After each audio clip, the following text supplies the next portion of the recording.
Okay, so this is part 2. We left off with surface area of a pyramid. Now something I want you to notice is down below here, this net. Look at this net. Notice that the net, the base of the net, the base of the pyramid is a square. Okay? And with a square, we know that all the sides are the same. Now, when I have a base that is a square, and I pull it up to make a pyramid, did you know that each one of these sides forms a triangle? It has 3 sides. Okay? So when you form a net to a square pyramid, you're going to have 1 square and 4 triangles. So I have to find the area of this, which is length times width. I have to find the area of this, which is 1/2 times base times height. 1/2 times base times height. 1/2 times base times height. 1/2 times base times height. And then I'm going to take all of those areas and add them together. That's how I'm going to get the surface area of that square pyramid. Yes? You just have to find the area of one triangle and a square and times the area of that one triangle and times it by 4. That is correct. And we're actually going to look at that when we look at our formula. So what he was saying is, since all of these triangles are the same, and there's 4 of them, I'm going to find the area of one of them and times by 4. But when I do my square, there's just one of them, so I'm just going to do the square and add it. Okay? All right, so let's look up at that formula now. Okay, so now that we have that information in our head about what it looks like and what we're going to be adding together, here's the formula. So let's rewrite this formula, and the capital S stands for surface area. You may also see it as capital S, capital A. Surface area equals side squared plus 4 times 1/2 times base times height. Okay? Now, this one right here, I want you to notice this formula goes with Triangle. area of a triangle. And notice on the outside of it, I am timesing by 4. And it's just like he was saying, how there's 4 triangles. So that's why I'm timesing it by 4. Now the side is squared because, look at, on a square, the sides are the same. So the length times the width would be 6 times 6, or 6 squared. So that's why on a square, it is S squared. Okay, so let's go ahead and fill in our numbers. What is the side?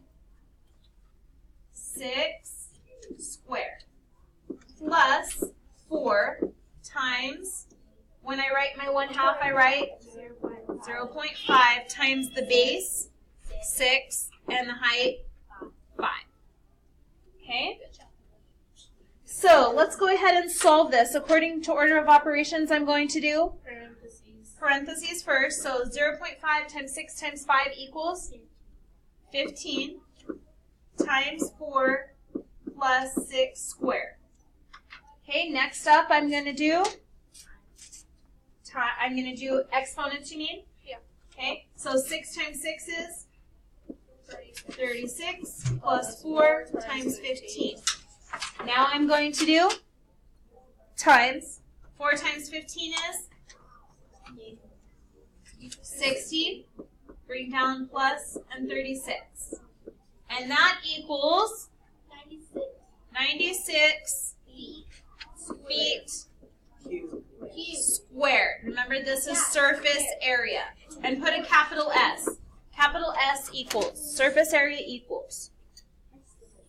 And this may be a repeat from yesterday's part 1, but oh well, it's good to hear it again. What we didn't do. Let's move on to the example. Try it on your own. So what I want you to do is do the next one on your own. And so right now, you should be copying this formula down below. Do that now. Okay, according to order of operations, I'm going to do my parentheses first. So 0.5 times 2 times 3 equals?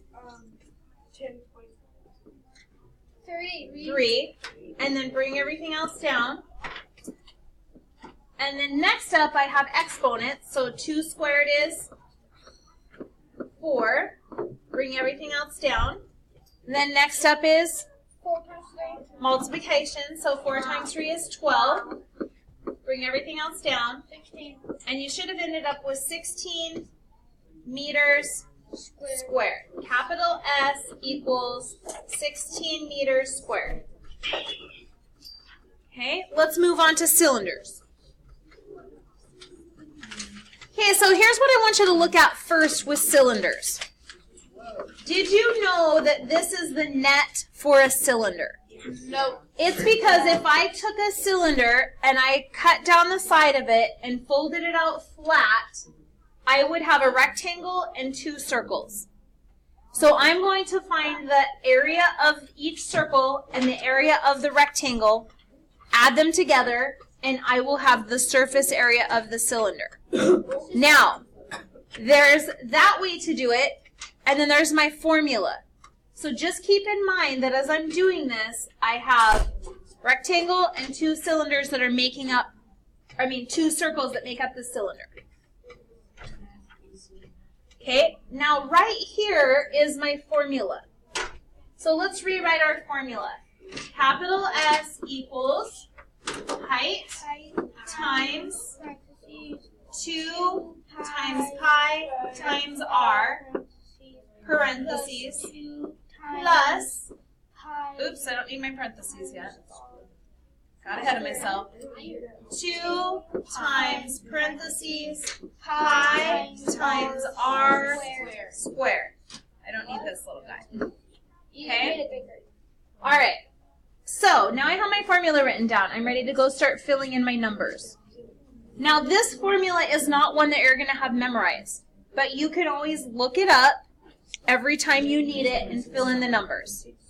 Okay? Okay, so for the height, look over at the cylinder. What is the height of the cylinder? 5. So underneath the H, write a 5. Times, you with me? Write it down. Parentheses, bring down your 2. And instead of pi, I'm going to write 3.14. Times, what is the radius? 2.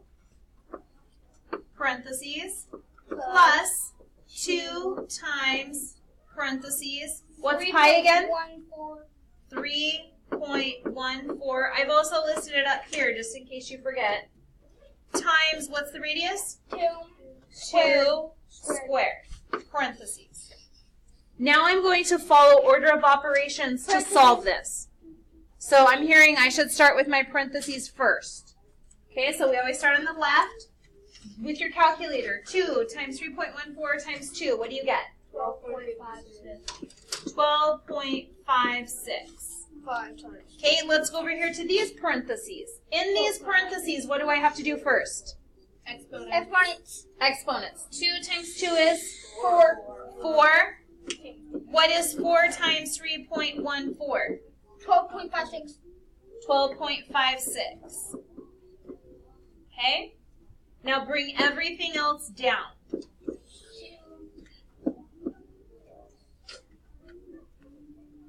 And my 12.56 looks kind of small compared to my other, so I'll make it. And it's also a little bit. Okay? So now I'm going to do what according to order of operations? Times. Times. Okay? So what is 5 times 12.56? 62.8. 62.8. And what is 2 times 12.56? 25.12. And bring down your addition sign. Now add those two together. 87.92. Equals 87.92 feet squared.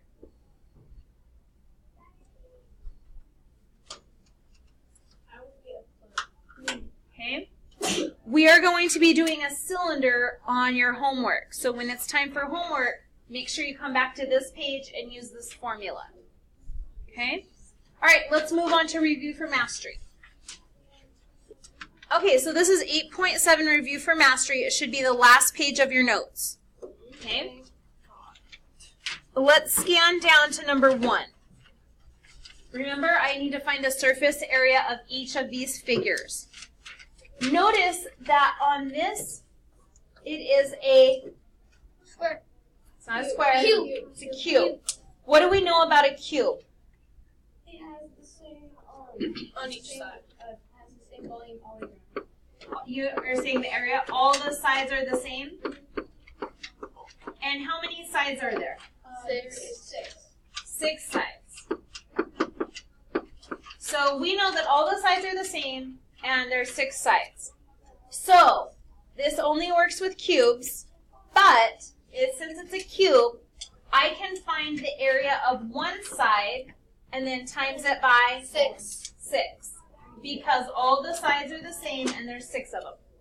So let's find the length times the width and times it by 6. Because there's 6 sides. So what is the length and the width of this? 2 times. So 2 times 2 with the times 6 on the outside of my parentheses. So inside the parentheses, I'm going to do my math, and I get a 4, and then I bring it down, and what does this equal? 24 units squared, or square units. And remember, that only works with cubes because all the sides are the same. And start your answer.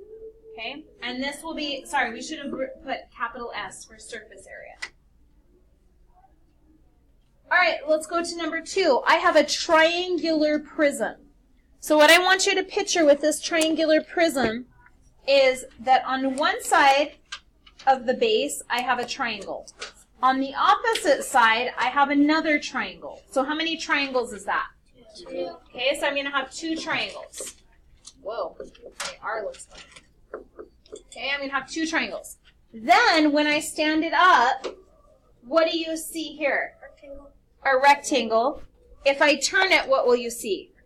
A rectangle. And if I turn it again, what will you see? Rectangle. So I'm going to have how many rectangles? 3. 3 Two rectangles. will be the same. Okay. On this example that I'm holding in my hand, 2 of my rectangles are the same because the sides are the same. And 1 is different. However, I want to draw your attention to this triangle. Do you see any sides that are the same? No. So that tells you that every single one of those rectangles will have a different area. Okay? So let's do our formulas for my 2 triangles. Are these 2 triangles the same? Yep. Yes. Okay, so I'm going to put a 2 times and put my area of a triangle in the middle. What's the formula for area of a triangle? 1/2 can be same side. So 1/2, I'll put 0.5 times base times height. Okay, so let's start filling in our numbers. We have 2 parentheses 0.5 times, what's B? 8. The base is 8. And here's something I want to show you, because this is important for you to know for the future. See this square symbol right here? How it makes a square? That tells you that that's a 90-degree angle. At the bottom of the 90-degree angle will be your base. Okay? So that's how you know that 8 is the base. The height goes from the base to the tallest point. So what is your height going to be? 10. No, it goes from the base to the tallest point. So it will be 6. Okay?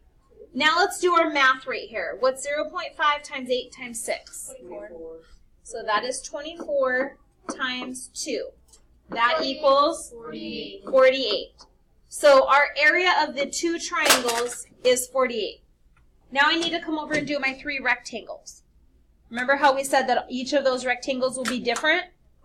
Okay, so we need our formula, length times width. So we'll have triangle 1, triangle 2, and triangle 3. Okay, let's look at triangle 1, which will be the one that's facing me. So notice my length is 12, my width is 8. So I'm going to say 12 times 8. And what does that equal? That equals